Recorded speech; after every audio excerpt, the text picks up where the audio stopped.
Bienvenue à toutes et à tous sur ce plateau spécial sur Gabon 24, le conflit homme-éléphant. Un phénomène complexe et préoccupant s'intensifie dans de nombreuses régions du monde où les populations humaines et les éléphants interagissent. Les dommages causés par les éléphants aux cultures et aux habitations humaines, ainsi que les répercussions sur la conservation de ces majestueux animaux soulèvent de nombreux défis. Sur ce plateau spécial, nous allons dans un premier temps faire un état des lieux du phénomène avant de revenir sur le leadership du Gabon en matière de préservation de la nature et de la biodiversité. Pour en parler, nous recevons M. Nikez Moulombi. Il est le président de l'ONG Croissance Saine et Environnement et deuxième vice-président du CSE, le Conseil économique, social et environnemental. Monsieur, bienvenue sur le plateau de Gabon 24. Merci. À ses côtés, Parfait Edzoetina, il est analyste politique. Monsieur, bienvenue également sur le plateau de Gabon 24. Merci. D'entrée de jeu, Monsieur Nikez Moulombi, quels sont les facteurs qui contribuent à l'augmentation du conflit homme-éléphant aujourd'hui? Déjà, merci pour l'invitation. Je voudrais dire que les facteurs sont des facteurs connus. Notre pays est un pays forestier à la base, mais il y a aussi la question de sa démographie, avec peu de population en zone rurale, mais il y a eu donc une intensification de l'exploitation forestière. Il y a eu le développement de l'exploitation agricole au niveau industriel, mais il y a aussi même l'exploitation pétrolière et même minière. Tout ceci combiné, sans régulation, amené donc avec ce que je pourrais appeler la double face de la conservation, hein, avec une rigueur dans la conservation. Ça a permis donc l'augmentation des pachydermes, mais aussi au niveau de la transhumance, hein, au niveau régional et sous-régional. N'oubliez pas que l'impact de la guerre du Soudan fait que vous avez des animaux qui peuvent fuir, hein, arriver au Tchad, et qui peuvent fuir, arriver au Cameroun et se retrouver au Gabon. La déforestation, l'exploitation minière, la transhumance, des voilà, causes sont toutes utiles pour le développement économique des États, mais qui a un impact sur l'habitat naturel des éléphants et qui les pousse finalement à se déplacer. Et donc, M. Parfait Edzoetina, comment se présentent les dommages du conflit homme-éléphant sur l'homme, entre l'homme et la faune? Comment se présentent finalement ces dommages? Merci encore. Là, vous posez une question essentielle sur la question de la conséquence. Et comme il a si bien rappelé, il fallait lire d'abord ces notions de perturbation, parce qu'il faut savoir qu'au regard de cette anthropisation, de la forte présence de l'homme dans la forêt, puisqu'il appelle de la forêt au départ, effectivement, ça crée une forme de contact entre l'homme et la faune. Et la conséquence plausible aujourd'hui, en zone rurale, c'est que la notion de conflit émane d'une autre notion essentielle qui est la notion de frontière. Est-ce que c'est l'homme qui est allé vers les animaux? Ça, c'est une question dont on pourra débattre. La question inverse, est-ce que ce sont les animaux qui sont allés vers les hommes? D'où la notion de conflit, parce qu'il y a une frontière, il y a une interaction entre les animaux et les hommes. Et ça nous ramène à ce conflit. La conséquence plausible, c'est la destruction des plantations, parce qu'il faut savoir qu'en zone rurale, il y a dans cet habitat, il y a l'habitat, il y a justement des plantations, il y a des activités qui riment pour faire en sorte que ces personnes puissent vivre. Et la conséquence, c'est qu'on voit les pachydermes, notamment, venir vers ces plantations, détruire ces plantations. Et la conséquence aussi, ce sont les pertes en vie humaine, puisque lorsqu'il y a des conflits, il y a ces pachydermes qui se fâchent et qui vont vers ces campements. Et aujourd'hui, on enregistre des cas de mort. Donc, c'est un peu cette notion de frontière aujourd'hui que l'on peut lire qui est très mince maintenant et qui explique cette notion de conflit. Monsieur le vice-président, un conflit aujourd'hui entre les hommes et les éléphants à cause de cette interaction donc, entre les deux parties qui entraîne finalement parfois des pertes en vie humaine. Est-ce que les populations aujourd'hui sont armées pour faire face à ce conflit? Écoutez, les populations ne peuvent pas être armées. Ce qu'il faudrait dire, c'est que notre pays, le Gabon, qui dès 2017 a décidé à réaffirmer son engagement en matière de protection de l'environnement et de la faune par la création des parcs nationaux, par la création des parcs marins. Certainement, on en reviendrait là-dessus, parce que je crois que le discours du chef de l'État au Kenya était plus que clair, pour lequel nous nous réjouissons. On aura l'occasion de revenir effectivement Voilà. sur le discours du chef de l'État dans la deuxième partie de l'émission. Très bien. Mais aujourd'hui... C'est pour dire qu'aujourd'hui, comme je vous ai dit, il y a eu l'effort de conservation qui est devenu un problème social, économique et même environnemental. Mais je veux dire, de façon concrète, Monsieur le Président, quels sont les moyens mis à la disposition des populations pour faire face à ce conflit? Malheureusement, les seuls moyens que confère la loi, c'était les battues administratives. Il se trouvait que le pouvoir déchu avait beaucoup renforcé la protection de l'animal que l'humain, alors qu'il suffisait d'avoir un modèle économique qui permettait de concilier. Et à ce niveau, nous avons eu que des annonces où malheureusement les populations n'ont pas eu une certaine compensation. Monsieur Parfait Doitsina, le vice-président du CSE vient de l'évoquer, les battues comme solution. On a parlé également de certaines barrières électriques. Sont-elles efficaces aujourd'hui? Vous savez, lorsqu'on regarde la carte des parcs nationaux au Gabon, et lorsqu'on essaie d'établir un lien entre le nombre des habitats ou des villages, électrifier le territoire national me paraît un petit peu improbable. La question sociale qu'il a posée, c'était de faire en sorte qu'on trouve les moyens, puisque historiquement, on a laissé les animaux se développer, et ce qui fait qu'aujourd'hui, il y a un grand nombre de pachydermes. Ça, c'est une réalité. L'autre question, c'est de trouver des solutions. Est-ce qu'on doit passer par des battues lorsque l'on connaît le leadership aujourd'hui de notre pays en termes de protection de l'environnement? Est-ce qu'on doit déplacer ces animaux, puisque étant proches des humains, est-ce qu'il y a plusieurs solutions? Et je pense qu'aujourd'hui, cela passe aujourd'hui par le dialogue, puisqu'il faut parler avec des populations rurales, leur expliquer le bien fondé et trouver des solutions ensemble. L'une des raisons, on le sait, qui motive donc la conservation peut-être accrue des pachydermes, c'est le braconnage. Aujourd'hui, est-ce que le braconnage est une réalité encore palpable dans l'arrière-pays, par exemple? Oui, parmi les causes justement de la perte des cultures, il y a le fait aussi du braconnage qui a donc accéléré cette question. Parce que vous savez, une fois qu'un éléphant s'est senti menacé, il revient sur ses traces et il ne rate personne. Ce qu'il faudrait dire, c'est qu'on peut concilier le développement économique, le développement social et la protection de l'environnement. Comment ça peut se faire? Il y a eu que ceux qui ont cru bien faire n'ont pas interrogé sociologiquement les populations. Des années durant, les gens ont bien vécu avec ces pachydermes. Nous n'avions pas ces cas de perte où les éléphants arrivent. Sociologiquement, les habitants ont souvent vécu avec ces pachydermes, mais on le sait, elles les ont souvent abattus.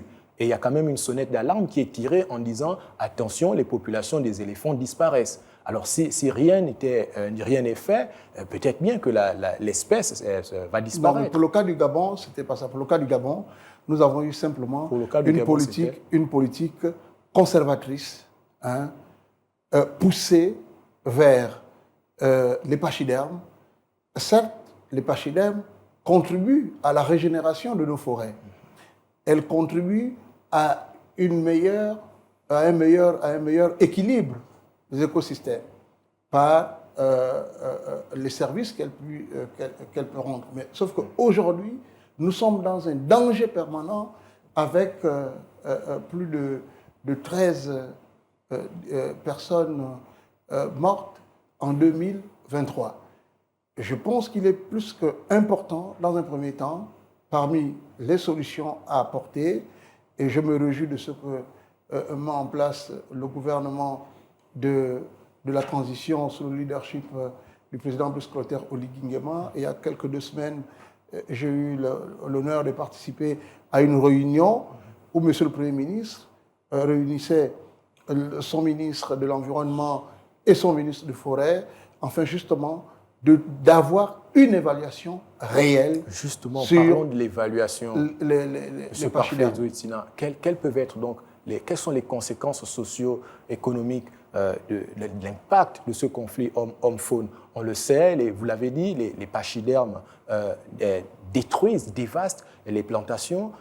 Est-ce que, bon, de toute façon, comment les populations aujourd'hui pourraient arriver à vivre ou à tenir une activité économique dans ce contexte? C'est pour ça qu'il a parlé d'une question essentielle, c'est la question de l'évaluation.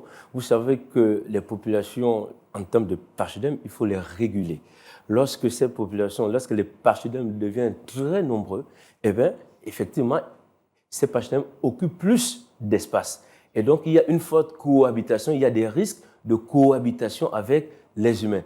La conséquence plausible, on l'a dit, les conséquences socio-économiques, c'est que ces populations rurales qui vivaient des plantations, de la pêche et autres, ces populations finiront par mourir de faim puisque ces pachydermes viennent tout dévaster. La seconde conséquence, c'est l'exode aussi rural, puisque la psychologie de la peur est transmise aujourd'hui à ces populations. Beaucoup n'y vont plus dans nos villages. Pourquoi? Parce qu'effectivement, ils ont perdu un oncle, une tante, un frère. Donc, ce déplacement de population des zones rurales vers des zones urbaines crée aussi une forme de pauvreté. C'est pour cela que la question centrale dont il a posé tout à l'heure, c'était d'évaluer. S'il y a trop, il faut diminuer pour que la notion de quiétude revienne auprès des populations. Que la notion de quiétude revienne auprès des populations, on le voit, l'impact socio-économique est fort. S'il fallait laisser un temps soit peu les pachydermes en tant que tels, est-ce qu'il ne faudrait pas repenser le modèle économique dans ces régions impactées par ce conflit? Mais très bien, vous apportez une réponse à laquelle Monsieur le Premier ministre et ses 2 ministres organisaient justement une concertation avant la réunion du Kenya. C'est justement pour essayer de repenser ce modèle. Pourquoi? Parce que non seulement mon collègue à côté a bien parlé de la question de l'exode rural, mais il y a aussi la question du panier de la ménagère qui a flambé dans les foyers de beaucoup de personnes qui n'ont jamais souhaité vivre avec leurs parents. Pas parce qu'ils n'aiment pas leurs parents, mais parce qu'ils avaient pris des dispositions pour construire une maison en zone rurale, sauf que les pachydermes arrivant, une augmentation, une politique trop poussée vers la conservation sans compensation, alors même que des années durant, on nous a rabâché les oreilles en disant « nous allons avoir des financements pour compenser », ce n'est pas arrivé. Et aujourd'hui, ça devient un problème social, un problème politique, et qui aujourd'hui met les foyers en difficulté, parce que l'exode rural, quand ça se passe, ça arrive chez vous, vous avez des chambres, avec votre épouse, vos enfants, ben vous n'avez pas prévu vivre avec votre mère ou avec la personne qui vit. Donc, ce problème devient véritablement une préoccupation. Un problème national, mais beaucoup plus aujourd'hui un problème international. Et comme vous avez dit que nous reviendrons en seconde partie, et je pourrais vous dire justement les préconisations qui commencent à arriver. Du rôle des ONG. Comment les ONG interviennent-elles dans ce conflit? Quel est leur rôle concrètement? Mais écoutez, notre rôle, premièrement, c'est de faire le constat de ce que nos populations sont violées dans leurs droits. Ça, il faut le dire. Parce que quand vous avez comment ça se traduit, cette violation des droits? Comment ça se traduit concrètement? Mais elle se traduit par la perte de vos cultures. Vous savez que beaucoup de nos parents nous ont envoyés à l'école, mais grâce à ces plantations. Si on vous entend, on a l'impression qu'aujourd'hui, les pachydermes ont plus de droits que les populations. Mais c'est clair. C'est clair. Et c'est pour ça que cette question est une préoccupation prise en compte par le CTRI, par la nomenclature même du nouveau ministère.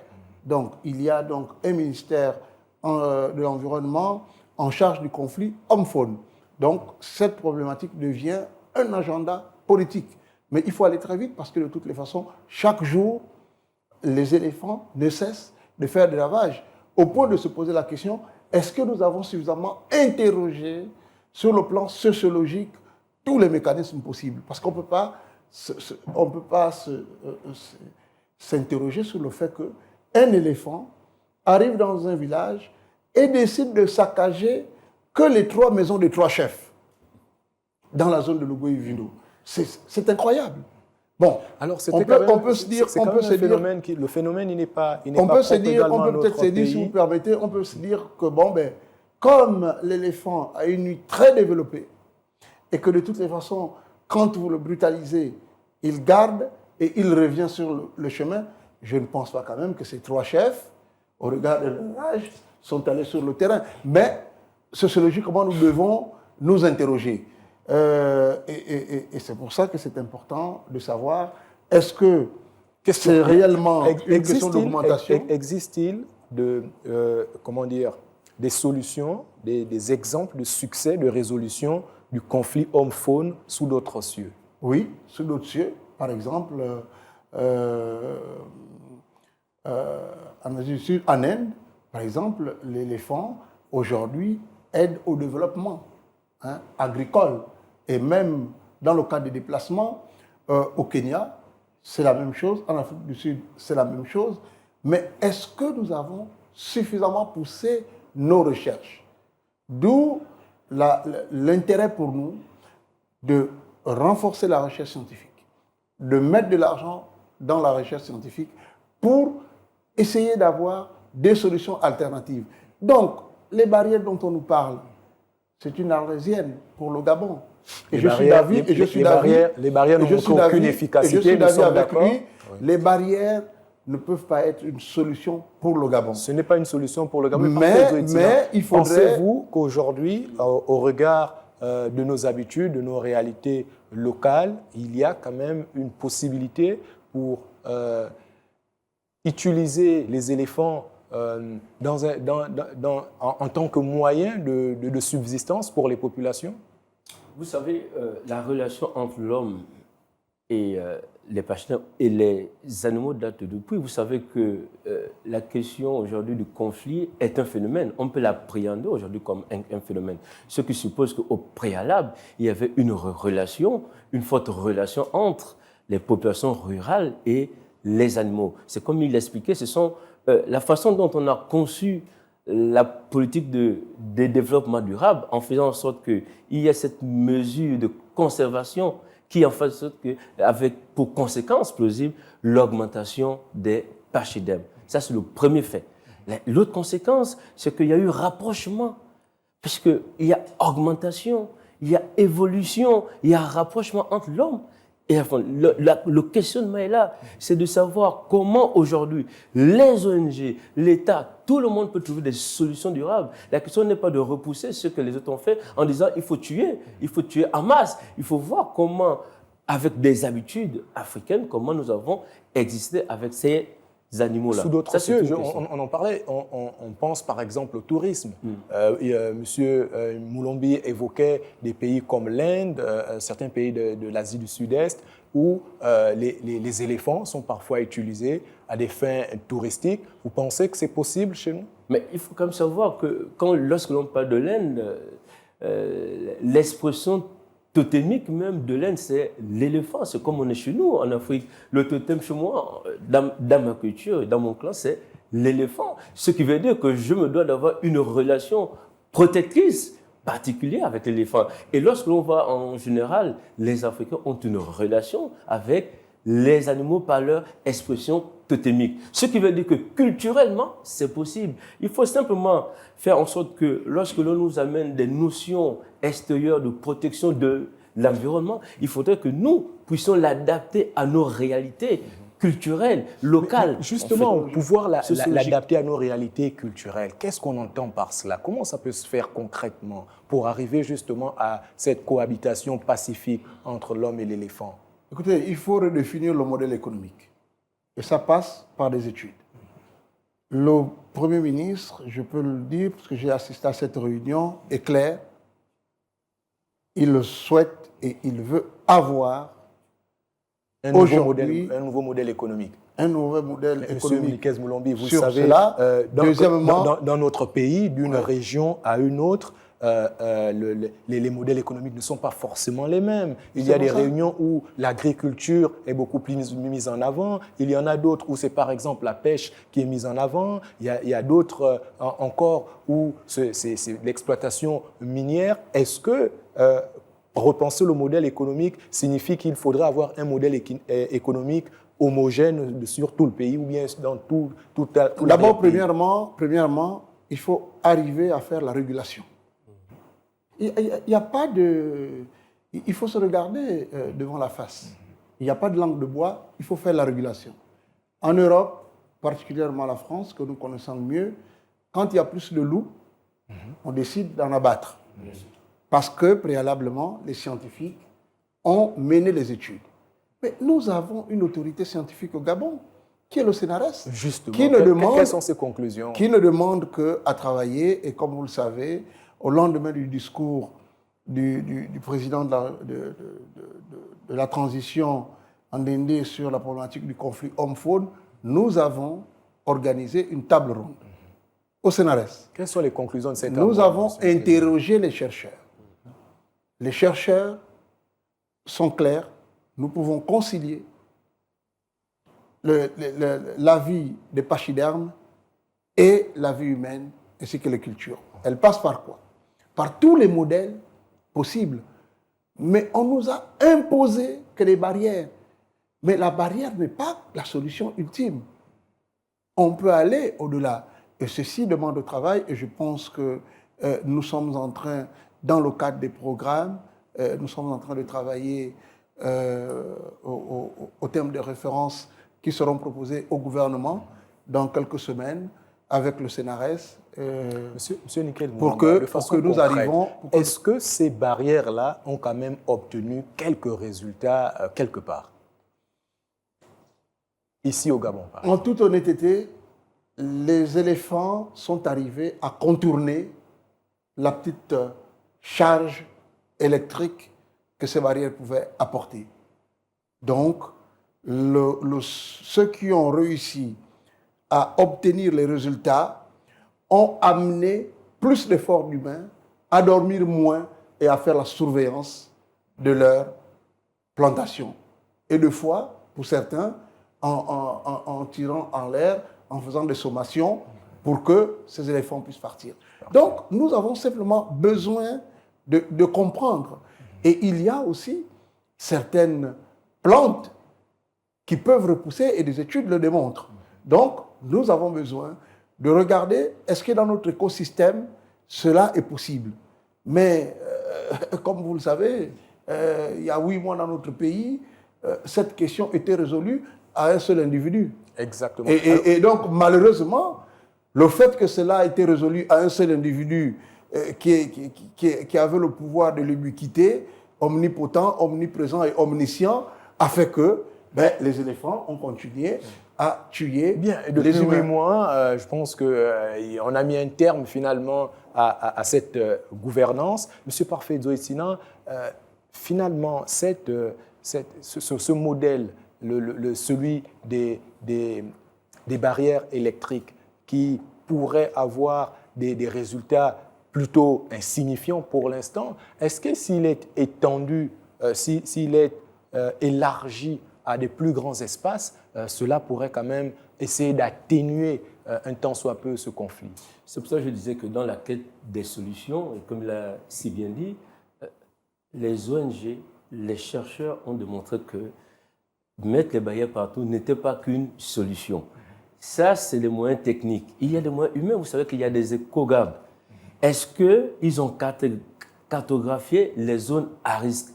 Parce que nous, qui sommes ici en ville, nous voulons savoir quelles sont les populations les plus importantes en termes de pachyderme, par province, par zone, quels sont les impacts, dans quel espace on enregistre plus de morts. À partir de ces éléments, il se pourrait qu'à partir, on pourrait mettre des barrières dans des zones rouges que l'on pourrait dire, où il y a plus de conflits. Deuxième chose, il faudrait que l'on affecte.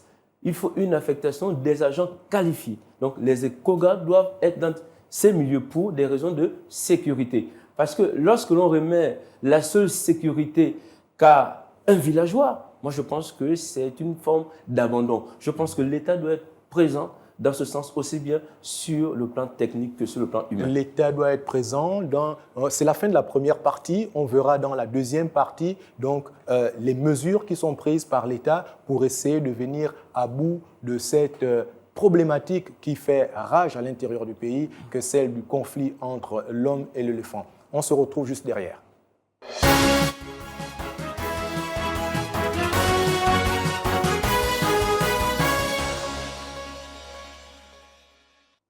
Deuxième partie de ce plateau spécial consacré à la problématique du conflit homme-éléphant. Le conflit homme-éléphant, le combat pour la survie. Nous recevons M. Nikez Moulombi, il est le président de l'ONG Croissance Saine et Environnement et deuxième vice-président du Conseil économique et social et environnemental. Et à ses côtés, M. Parfait Edzo-Etina, il est analyste politique. M. Parfait Edzo-Etina, aujourd'hui, le Gabon mène une diplomatie environnementale dynamique. Quels peuvent être les objectifs de cette diplomatie environnementale? Vous savez, là, vous posez une question fondamentale parce qu'en ce début du XXIe siècle, avec tout ce que l'on perçoit, toutes les perturbations climatiques que l'on enregistre, il est impérieux pour un État qui a un couvert forestier assez riche comme notre pays de définir le contexte nouveau, c'est-à-dire définir une économie verte. La diplomatie, c'est simplement la capacité de l'État à vendre l'économie verte, c'est-à-dire vendre ses forêts, les eaux, les parcs nationaux, vendre les stratégies de conservation, de protection, de développement durable, puisqu'il s'agit maintenant de cela. Donc, la diplomatie, c'est cela. Ce n'est plus une économie basée sur la destruction de la nature, mais c'est une économie qui est en phase entre l'économie et l'écologie. C'est vers ce dualisme-là que l'on pourrait parler aujourd'hui de diplomatie environnementale. Monsieur Nikez Moulombi, je me tourne vers vous. Vous étiez récemment avec le chef de l'État à Nairobi, au Kenya, où votre délégation a pris part à la 6e Assemblée générale des Nations unies pour l'environnement. À vous également, quels sont les objectifs visés aujourd'hui par la diplomatie environnementale du Gabon? D'abord, il faudrait dire qu'il y a une nouvelle perspective et un nouvel horizon qui s'ouvre dans cette diplomatie environnementale. Premièrement, les acteurs de la société civile, notre organisation, nous avons été honorés d'avoir été invités par le chef de l'État à faire partie de sa délégation pour prendre part aux travaux de la 6e Assemblée des Nations Unies pour l'environnement, même si une de nos membres avait été sélectionnée parmi les 3000 soumissions au niveau mondial sur les 145. Donc le Gabon a été honoré, puisque une de nos membres a été sélectionnée. C'est pour vous dire que c'est une très bonne chose. Et nous voudrons rendre ici hommage au chef de l'État qui a compris qu'il faut enfin valoriser des compatriotes qui se battent pour cette cause et qui essayent de vendre l'image de notre pays sans entendre de fois en retour les bienfaits de cela. Et en termes de résultats, M. Moulombi, quelles sont les principales réalisations de cette diplomatie environnementale? Les principales réalisations de cette diplomatie environnementale, pour le CTRI, si vous voulez le dire, ne peut pas déjà être évalué, mais de manière concrète. C'est que ce qui ne pouvait pas se dire il y a 6 mois commence à se dire. On l'a entendu, par exemple, à Dubaï, le président de la République s'est exprimé en disant oui, effectivement, il y a ces suggestions de la part de la communauté internationale dans la préservation, effectivement, de notre environnement, mais à quel prix? Ça dessine une certaine trajectoire? D'abord, avant de répondre à votre question, je voudrais rappeler que nous avons eu des imposteurs dans ce pays qui nous ont étouffés parce qu'ils estimaient, comme je disais, il n'y avait que eux qui avaient ce pouvoir de l'ubiquité, de tout faire, mais si ce n'est rien faire, parce que nous comptons le nombre de morts.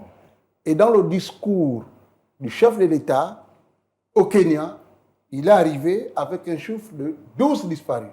Mieux, le chef de l'État nous dit, réaffirme son engagement environnemental, mais pas pour plaire à ceux qui sont prompts à sanctionner C'est le chef de l'État qui le dit. Ça voudrait dire que le chef de l'État s'est rendu compte en 6 mois que le problème du conflit, que le conflit homme-femme devenait un problème social, économique et environnemental.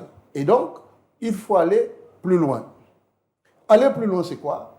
C'est de dire, nous avons contribué avec 88% de couverts forestiers, avec près de 27% de parcs marins protégés, avec plus de 100 millions de tonnes nettes de crédit carbone qu'on nous a vanté par le monde en disant que le carbone du pays du Gabon était le meilleur carbone, mais qu'on n'a plus pu vendre. Donc ça veut dire que nous étions face à une imposture. Mais M. Mulumba, est-ce que finalement ce discours est entendu? M. Parfait Zoetina, je me tourne vers vous. Non, mais ce discours, je termine, ce discours commence à être entendu parce qu'il se trouve qu'au Kenya, il y a des organisations au niveau international qui partagent maintenant le même point de vue que le président de la transition gabonaise, qui disent oui, il est important de concilier les deux, mais de tenir compte des populations. Et c'est pour ça que dans quelques temps, sans trahir un secret, vous verrez ici des délégations qui viendront grâce au développement du tourisme communautaire autour des parcs. Pas pour venir dans le cadre des parcs nationaux ou pour le carbone, mais grâce à la décision du chef de l'État à déclasser une partie du parc Onga-Ongé, et ça a marqué la communauté internationale, et nous avons eu des échanges donc, avec actions en vue en faveur des populations. En faveur des populations, et c'est ce qui est important. Parce que ces populations qui sont aujourd'hui dissimées, qui sont obligées de partir de leurs habitats parce qu'il y a le conflit homme-femme, mais ce n'est pas ceux il y a 6 mois à qui on devrait demander, mais que cela ne tienne, la communauté internationale sait qu'elle doit avoir un autre regard avec le Gabon. Mais il y a 6 mois, ce que le président est en train de dire, aucune autorité ne pouvait le dire, si ce n'est que les ONG que nous sommes, mais en contrepartie, nous avons été purement et simplement exclus de tous les financements. De plus en plus entendu, M. Parfait Zoetina, un discours du président de la République qui est donc entendu, comme vient de nous le confirmer M. Nikes Molombi, qui était bien présent donc à ces assises de Nairobi. Est-ce que finalement c'est cette nouvelle approche donc, du président de la République qui a donc tenu à faire une place de choix dans les populations impactées par les pachydermes, donc qui sont sollicités pour être protégés, qui a fait en sorte finalement que cette communauté internationale ait un regard différent? Mais bien sûr, vous savez qu'un chef d'État doit avant tout se battre pour la cause de ces populations. La cause étant nationale, mais la protection étant internationale. Ce qui veut dire que dans la diplomatie environnementale, il y a la diplomatie du financement de la taxe carbone, parce que nous consentons, nous faisons des sacrifices à protéger notre environnement pour le bien de l'humanité, puisque étant un poumon du monde.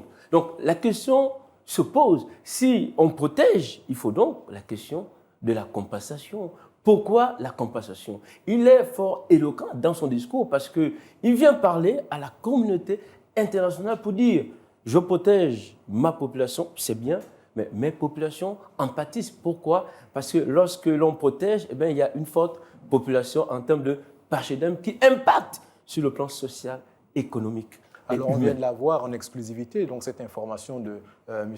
Nikes Molombi qui parle de l'arrivée prochaine des experts qui viendront accompagner donc, les populations pour essayer de mettre en place des mécanismes. Ils viendront accompagner le Gabon. Le Gabon. Au bénéfice des populations. Au bénéfice des populations. Ce qu'il ne se disait pas, et je pourrais aller plus loin, le chef de l'État dit ceci au Kenya.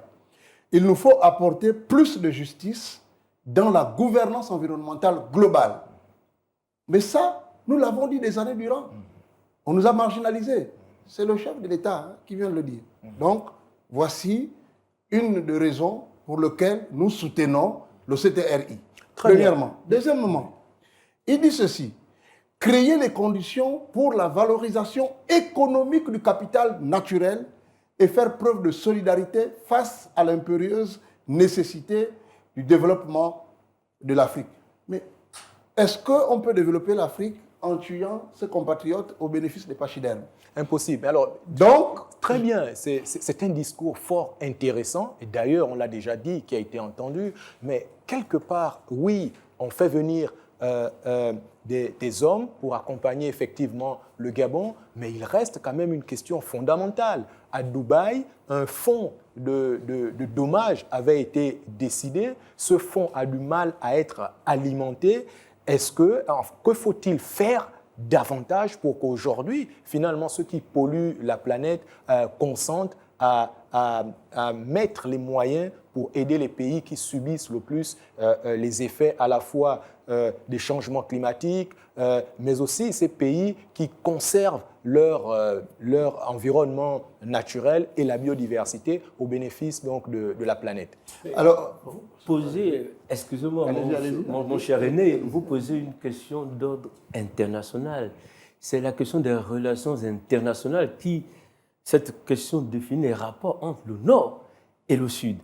Si le Nord subventionne le Sud, ça veut dire que le Sud pourra devenir un jour le Nord et le Nord pourra devenir le Sud. Donc la question du financement est liée à la question de puissance. Quelle sera la nature des relations si les poumons du monde, donc l'Amérique latine et l'Afrique, recevaient plus de milliards sans que cette partie du monde demande encore à l'Occident. Donc ça va tuer ce que l'on va appeler le rapport de dépendance historique. Par la mise en place de ces poumons verts, de la protection de l'environnement, nous avons l'impression que c'est le Sud qui deviendra au centre du monde. Donc, la question de la puissance se pose. Si on finance, le Sud devient plus fort que le Nord. Et donc, d'où ces rapports de force qui voudraient que le Nord ne puisse pas volontairement financer le Sud. On le voit bien, les gouvernements sont soutenus par les organisations de la société civile pour pouvoir justement peser dans le cadre des négociations. Est-ce que c'est aussi par cela que finalement les pays du Sud pourront obtenir gain de cause? mais tout à fait. Et je pense que, rendons à César ce qui est à César, le président Oligui l'a bien compris. On aurait pu se retrouver dans les conférences. Je suis allé à Brazzaville, je suis allé à Dubaï. Nous avons eu l'occasion, en 14 ans, je suis allé à une conférence États-Unis-Afrique, mais j'ai rencontré le chef de l'État une fois en 14 ans. En 6 mois, à nos frais, nous sommes allés au Congo. Le chef de l'État a su que nous étions là. Il a demandé notre avis, notre point de vue. Nous sommes allés à Dubaï. Il a su que nous étions là. Il nous a reçus, il a demandé notre avis. Et il nous a fait l'honneur d'être de sa délégation. Il y a déjà un changement de paradigme. Il y a déjà une prise en compte de l'effort national. Il y a que les Gabonais peuvent faire et que les imposteurs qui nous ont baladés et qui nous ont fait dire, grâce aux annonces des financements ou pour lesquels nous n'avons pas eu d'impact sur les populations, il faut maintenant s'asseoir et redéfinir ce nouveau mode économique et faire en sorte que tout ce qui a été promis au Gabon pour l'effort de conservation ait un esprit humain. Parce que 14 ans durant, les financements qui ont été annoncés, mais qui malheureusement n'apparaissent même pas dans les lois des finances et qui peuvent être considérés comme un détournement des fonds et dont nous attendons toujours le CTRI qui devrait aussi nous faire le point parce que c'est bien que de retrouver des fonds dans les maisons des uns et des autres, mais il y a eu quand même des fonds qui ont été annoncés et dont nous n'avons pas eu l'impact. Donc, alors, au cours du aujourd'hui, il est important quand même, permettez, de dire que nous sommes d'autant plus heureux d'accompagner parce que nous avons retenu ceci. Toujours le chef d'État qui dit ceci. Au cours de l'année 2023, nous avons déploré d'énormes dégâts dans les cultures des paysans gabonais et surtout une douzaine de pertes en vie humaine. En 14 ans, qui est allé devant la communauté internationale dire que nous avons perdu 2 Gabonais ou 3 Gabonais. Au cours de ce sommet, il n'était pas uniquement question du conflit homme-éléphant. Non, mais c'est-à-dire il a également été question de la lutte contre la pollution plastique. Non, j'en viens. Est-ce que les soutiens aux PME, par exemple, dans la fabrication des corbeilles en liane ne pourrait pas constituer des solutions palliatives, M. Parfait-Zotina, et des sacs en papier, pourquoi pas, des solutions existent, mais on retrouve encore tous des sacs plastiques sur le territoire national. Est-ce qu'on ne pourrait pas avoir des solutions comme ça en accompagnant des PME locales? C'est pour ça que je disais que dans cette perspective économique, dans la notion d'économie verte, effectivement, c'est comme il l'a si bien dit, il faut intégrer les nationaux. Lorsqu'on parle de sachets, on parle de sachets plastiques pour en liane, ça veut dire que c'est une conception locale. Il faut donc des locaux pour définir cette stratégie. Et en amont, il y a la volonté du chef de l'État qui voudrait que, effectivement, les Gabonais puissent faire de l'entrepreneuriat. Est-ce qu'il y a une disposition, une possibilité de faire en sorte que ces Gabonais aient accès à ces fonds? Oui. Est-ce qu'il y a possibilité d'être accompagnés? Oui. Est-ce qu'il y a une possibilité de créer ces sachets? Moi, je pense qu'aujourd'hui, il y a une ouverture, il y a un espoir. Comme il disait, il y a le vent. Il y a cet esprit qui a été vanté peut-être pour ailleurs, en disant on disait qu'il y avait un financement et finalement, les populations ne recevaient rien. Moi, j'ai l'impression que ce nouveau paradigme nous amène à matérialiser justement la volonté du chef de l'État qui voudrait que les Gabonais soient à l'aise, qu'ils soient dans des zones rurales, qu'ils soient en ville par les mécanismes de création d'emplois et justement le sac en liane en est une.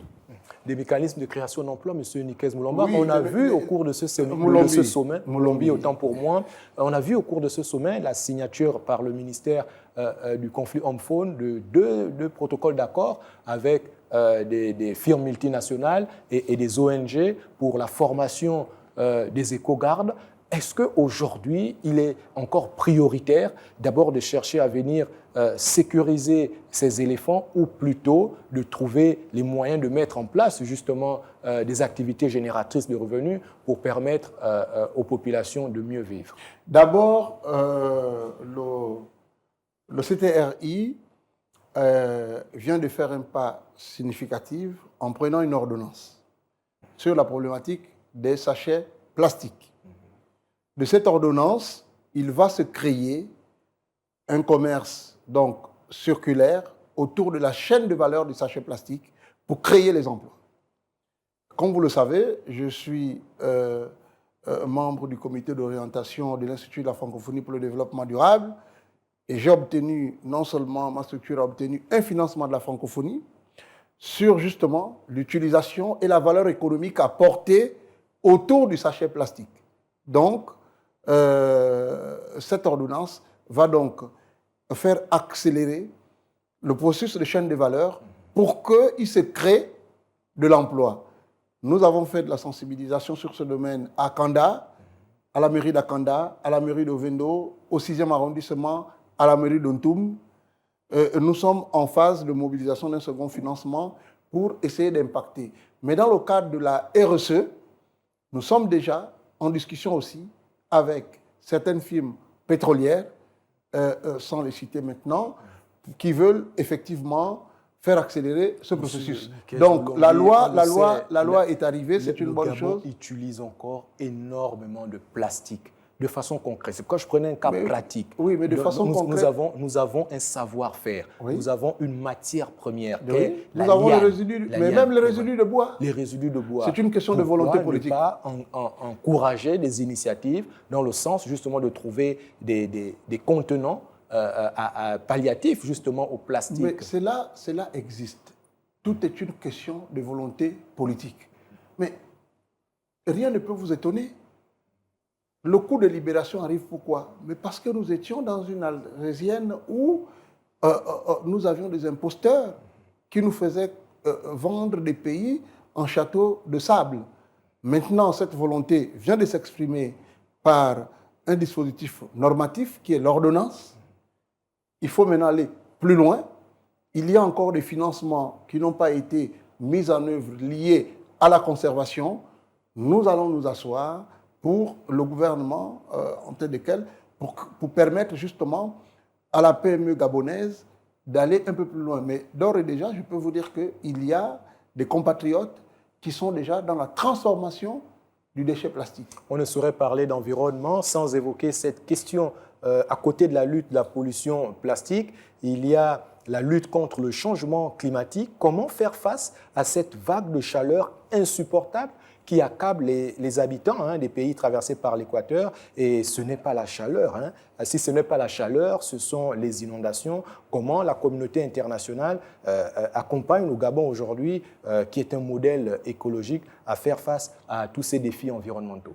Écoutez, premièrement, nous devons présenter les risques liés au climat auquel notre pays.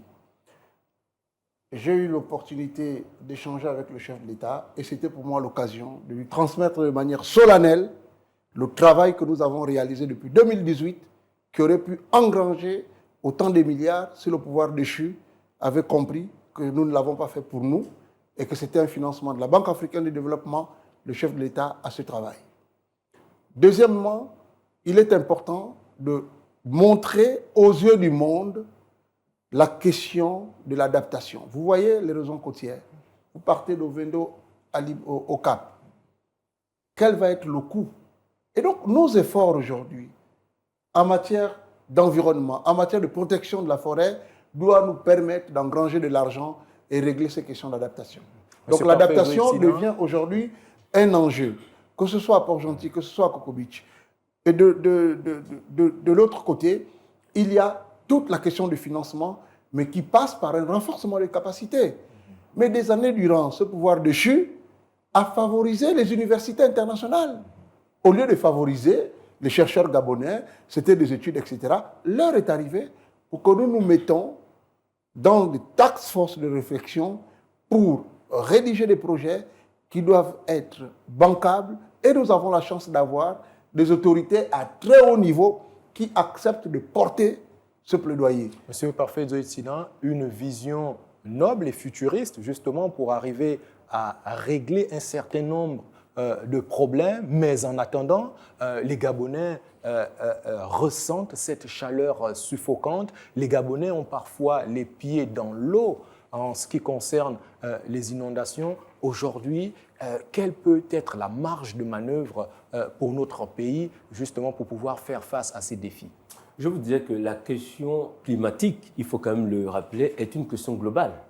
C'est pour cela que les chefs d'État en appellent à la communauté internationale. Il faut donc asseoir d'abord une approche holistique parce que les grands pollueurs dont on parle aujourd'hui et la conséquence plausible, que ce soit en Afrique, que ce soit en Asie, au Japon, tout ce que l'on voit aujourd'hui, ces raz de marée, ces vagues de chaleur, n'est que la conséquence justement de la pollution du réchauffement climatique.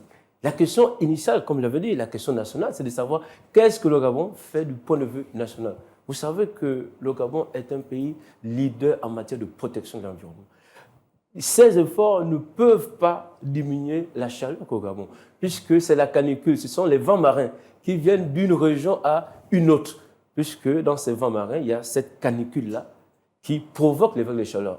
On l'a si bien vu en Afrique de l'Ouest avec la canne, comment est-ce qu'il y avait la chaleur. Donc, ça part le phénomène El Niño, la rencontre entre les vents secs et les vents chauds, qui traversent une partie du continent et qui crée ce que l'on va appeler la chaleur, l'augmentation liée justement au réchauffement climatique. C'est pour cela que je disais au départ, comme il a si bien dit, bien qu'il y ait des décisions nationales, mais les conférences aujourd'hui montrent à suffisance qu'il y a ce que l'on appelle l'urgence climatique, d'où la prise de conscience. Et justement, on constate quand même que malgré tout, les effets de ces changements climatiques se font de plus en plus ressentir. Est-ce qu'on pourrait imaginer que demain, par exemple, nos écoles soient comment dire, et qu'il y ait des climatiseurs à l'intérieur pour que les enfants puissent faire face? Parce que les enfants aujourd'hui également succombent à cette vague de chaleur. Est-ce qu'on peut imaginer demain, on l'a vu du côté du Qatar, pour pouvoir faire face justement à la vague de chaleur lors de l'organisation de la Coupe du Monde, on a dû mettre des climatiseurs dans les stades pour que les gens arrivent à faire face à la chaleur. Est-ce que si on n'arrive pas finalement à trouver des solutions en tant que telles, on va penser à mettre des climatiseurs dans les salles de classe? Non, je pense que pour le cas du Gabon, nous avons encore un meilleur couvert forestier, on peut tout dire. Donc nous sommes aidés par cela. Nous voyons que notre politique en matière de récupération du CO2 autour de 50% marche bien. Le gaz aujourd'hui qui était torché, donc qui aurait pu provoquer encore plus de chaleur et réinjecter pour en faire du gaz. C'est des efforts. Et la transition vient d'inaugurer il y a quelque temps à Port-Gentil et ça va se poursuivre pour permettre de développer le sud du Gabon, Mayumba et Langoudi qui a un déficit énergétique. Mais nous pouvons aussi faire des constructions durables dans les établissements. Hein. Donc des constructions durables en regardant la question d'efficacité énergétique. Est-ce qu'il est important aujourd'hui d'avoir de l'atole bac totalement couvert? Est-ce qu'il n'est pas important d'avoir de grandes fenêtres, des matériaux adaptés à notre environnement? Et ça, c'est possible. Alors, c'est pour ça que je commence même par m'inquiéter quand je me rends compte que ceux qui étaient spécialistes pour les questions d'énergie fossile, donc du pétrole, arrivent maintenant et commencent à demander au président de la transition plus d'espace de couvert forestier, alors que des années et des décennies durant, ils n'ont pas apporté un développement. Ils n'ont pas apporté un développement, malheureusement. C'est sur ces mots que nous allons devoir nous arrêter. Monsieur Nikez Moulombi, merci d'avoir accepté l'invitation de Gabon 24. On pourrait vous inviter à nouveau pour un prochain numéro et débattre de ces questions qui vous passionnent tant. Je rappelle à nos téléspectateurs que nous débattions donc de la question du conflit homme-faune, le combat pour la survie, et nous recevions M. Nikez Moulombi, qui est le président de l'ONG Conservation Croissance Saine et Environnement, j'y arrive, et également deuxième vice-président du Conseil économique, social et environnemental. Et à ses côtés, pour en parler, nous recevions M. Parfait Edzo Etina. Nous n'avons pas pu épuiser toute la question tellement elle est large, mais on espère qu'on aura d'autres occasions de le faire. Merci de nous avoir regardés et restez sur Gabon 24, nos programmes se poursuivent.